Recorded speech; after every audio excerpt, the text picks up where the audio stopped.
तो हाय बच्चों, कैसे हैं आप लोग। आई होप आप लोग सभी ठीक होंगे। तो आज मैं आपको बताऊंगा जो सीबीएसई ने बहुत ही बड़ा अपडेट लिया है, ठीक ना।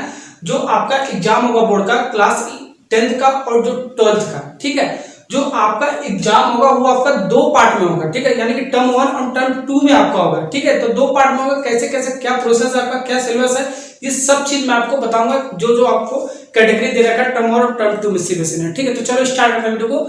ओके, तो सबसे पहले टर्म 1 बात करते हैं, उसके बाद टर्म 2 बात करेंगे, ठीक है। तो सबसे पहले टर्म 1 में सीबीएसई ने क्या कैसे एग्जाम लेगा उसके बारे में समझते हैं। उसके बाद टर्म 2 में कैसे एग्जाम लेगा उसके बारे में समझते हैं, ठीक है। तो टर्म 1 में आपका क्या कर रहा है, जो आपका फुल सिलेबस होगा उसका 50% आएगा, ठीक है ना। और या तो फुल सिलेबस का क्या मतलब, पूरा का पूरा 100% सिलेबस, ठीक। और अभी सीबीएसई ने अपडेट नहीं किया कि रिड्यूस सिलेबस करेगा, 30% कम सिलेबस होगा कि नहीं होगा। ये सब चीज आपको बाद में अपडेट होगा, जब सीबीएसई करेगा तो मैं आपको बताऊंगा, ठीक ना। तो हम ये इस कैटेगरी में रख सकते हैं कि फुल सिलेबस का या रिड्यूस सिलेबस का। फुल सिलेबस का क्या मतलब, पूरा पूरा चैप्टर, ठीक है, उसका 50% आएगा, ठीक है ना। और रिड्यूस सिलेबस जितना आप रिड्यूस करें, मान लो 30% रिड्यूस करा सिलेबस का, ठीक है। तो 70 में से उसका 50% आएगा, ठीक है। तो मैं दोनों लिख दिया हूं, ठीक है, आप समझ लेना। ओके, तो एग्जाम कब होगा आपका, नवंबर और दिसंबर में आपका एग्जाम होगा 2021 में। ओके, टर्म 1 आपका। और जो आपका क्वेश्चन पूछा जाएगा किस टाइप का पूछा जाएगा, आपका एमसीक्यू क्वेश्चन पूछा जाएगा। एमसीक्यू क्या होता है, मल्टीपल चॉइस क्वेश्चन होते हैं, यानी कि जो आपका बहुविकल्पी वाले प्रश्न होते हैं, ठीक है, हिंदी में उसको बोलते हैं, उस टाइप का क्वेश्चन पूछेगा। इसके अंदर और क्या क्या चीज आ सकता है, केस बेस्ड वाले जो क्वेश्चन होते हैं, मल्टीपल चॉइस क्वेश्चन वो आ सकता है, असर्शन रीजन वाले जो आपका मल्टीपल चॉइस क्वेश्चन, वो सब चीजें आ सकती है इसके अंदर, ठीक है ना, टर्म 1 के अंदर। अब इसका टाइम क्या है, ठीक है, टाइम क्या होगा आपका 90 मिनट का टाइम होगा।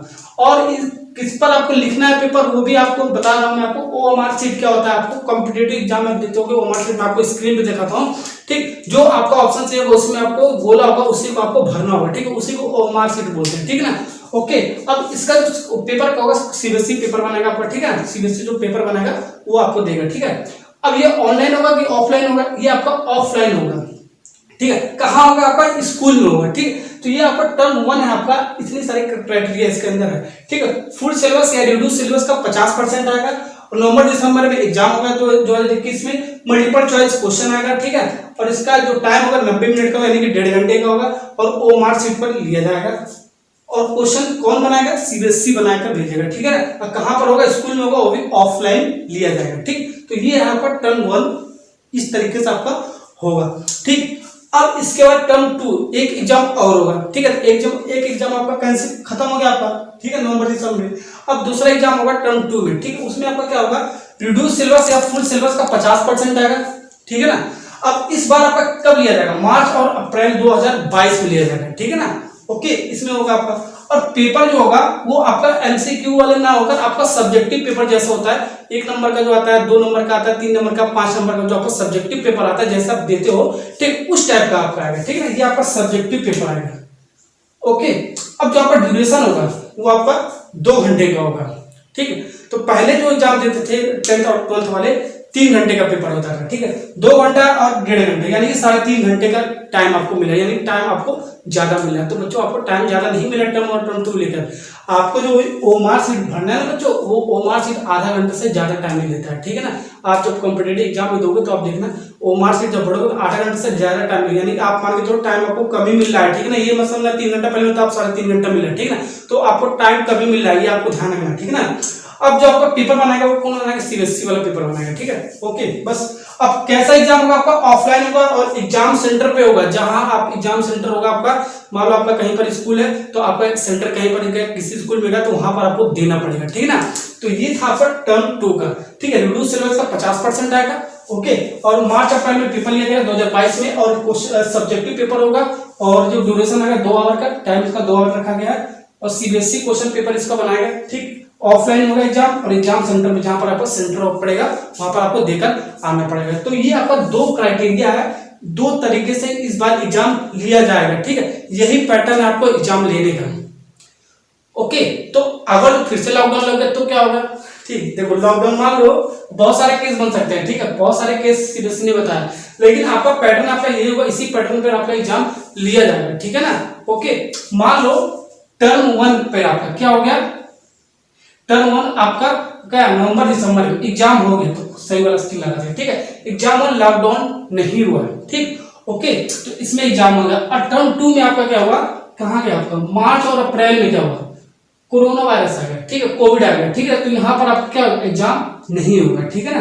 तो मान लो ये आपका एग्जाम नहीं हुआ यहाँ पर, ठीक, और यहाँ पर आपका एग्जाम हो गया, ठीक। तो इसका वेटेज आपको लेकर बनाया जाएगा, जो आपका रिजल्ट होगा उसके अकॉर्डिंग आपको बनाया जाएगा, ठीक है ना। तो इसका वेटेज ज्यादा हो जाएगा और इसका वेटेज एकदम कम हो जाएगा, इसका कोई वेटेज ही नहीं रह जाएगा, ठीक है ना। तो इसके अकॉर्डिंग आपका जो आपका रिजल्ट आएगा वो घोषित कर दिया जाएगा, ठीक है। ये आपका केस नंबर 1 ये हो सकता है, ठीक। केस नंबर 2 क्या हो सकता है, यहाँ पर आपका क्या हो, नवंबर दिसंबर में कोरोना वायरस आ जाए, कोविड-19 आ जाए, ठीक, बहुत सारा केस आ जाए, ठीक है ना। और यहाँ पर आपका पेपर नहीं होगा नवंबर दिसंबर में, ठीक। ये वाला चीज आपका इस बार नहीं होगा, ठीक। यानी कि टर्म 1 आपका नहीं होगा और टर्म 2 इस बार क्या आपका होगा, ठीक। ओके, टर्म 2 आपका मार्च अप्रैल में कोरोना वोरोना नहीं आ रहा, ठीक है, नॉर्मल केस है, तो आपका एग्जाम सेंटर में जाकर एग्जाम दे सकते हो, ठीक। तो इस केस में आपका इस बार होगा, ठीक है। तो ये वाला चीज आपका होगा, ठीक, और ये वाला चीज आपका इस बार नहीं होगा। तो इस बार क्या होगा, इसका वेटेज आपका क्या हो जाएगा, कम हो जाएगा, ठीक, और इसका वेटेज आपका ज्यादा हो जाएगा। तो इसके अकॉर्डिंग टर्म 1 टर्म 2 के अकॉर्डिंग हमारा रिजल्ट घोषित कर दिया जाएगा, ठीक है ना। तो 2 केस हो गया। और जो तीसरा जो केस है आपका वो बहुत कॉम्प्लिकेटेड है, ठीक है। तीसरा केस मान लो यहाँ पर भी एग्जाम नहीं हुआ, टर्म 1 में भी एग्जाम नहीं हुआ, कोविड-19 के चलते बहुत सारा केस आ गया, ठीक है, और टर्म 2 में भी बहुत सारा केस आ गया, ठीक है। तो दोनों टर्म 1 और टर्म 2 दोनों ही केस में आपका एग्जाम नहीं हो पाया। तो दोनों केस में टर्म 1 और टर्म 2, ठीक है, कोविड-19 के चलते आपका एग्जाम आपका नहीं हो पाया। जैसे कि आपका इस साल एग्जाम कैंसिल हो गया था, ठीक। तो कैसे रिजल्ट आपका इस साल घोषित हो रहा है, ठीक है। एग्जाम जो आपका स्कूल में जो आपका अटेंडेंस वगैरह है, प्रोजेक्ट वगैरह है, ठीक है, असाइनमेंट वगैरह है, ठीक है, और जो आपका वहां पर टेस्ट वगैरह लिया गया है, ठीक है, उसके आधारित पर आपका रिजल्ट वगैरह घोषित हो रहा है, ठीक है ना। तो इस केस में भी आपका टर्म 1 और टर्म 2 में अगर जो आपका नहीं होगा, ठीक है ना, तो आपको ऐसे ही घोषित होगा, ठीक है ना, ऐसे ही रिजल्ट आपको प्रोवाइड कराया जाएगा, ओके। लेकिन बच्चों आप ध्यान रखना, इस बार आपका एग्जाम होगा, या तो ये वाला होगा या तो ये वाला होगा, ठीक है। तो टर्म 1 और टर्म 2 में से एक एग्जाम तो आपका 100% मान के चलना ये होगा ही होगा, ठीक है, ओके। दोनों भी हो सकता है, लेकिन एक एग्जाम तो आपका 100% होगा, ये मान के चलना कि दोनों ही एग्जाम कैंसिल हो जाएगा और आपको मतलब स्कूल से ही आपका नंबर मिल जाएगा, ठीक है ना। तो पढ़ाई अच्छे से करना है, ठीक है ना। अब एमसीक्यू क्वेश्चन क्या होता है, ठीक है, इस टाइप का क्वेश्चन मैं आपको कराऊंगा, ठीक है, मल्टीपल चॉइस क्वेश्चन हर चैप्टर का, ठीक है। अब यो बोर्ड बताएगा कौन से चैप्टर का मल्टीपल चॉइस क्वेश्चन आएगा, ठीक, वो सब चीज बताएगा, चैप्टर जो आएगा आपका वो आपको प्रोवाइड करा देगा, ठीक है, 2 महीने पहले ही बता देगा कि इस चैप्टर से आपका 50% सिलेबस आएगा टर्म 1 में, और टर्म 2 में कौन कौन सा चैप्टर आएगा उसका 50% आएगा, ठीक है, ये सब चीज बता देगा आपको, ठीक है ना। तो कैसे तैयारी करना है ये तो मैं आपको बताऊंगा, एमसीक्यू वाला क्वेश्चन होगा जो आपका, ये तो ऐसे ही 4 ऑप्शन दिया होगा, एक आपका ऑप्शन सही होगा, वो तो मैं आपको डायरेक्ट ट्रिक बता दूंगा, ऐसे से आपको करके आना है, ठीक है।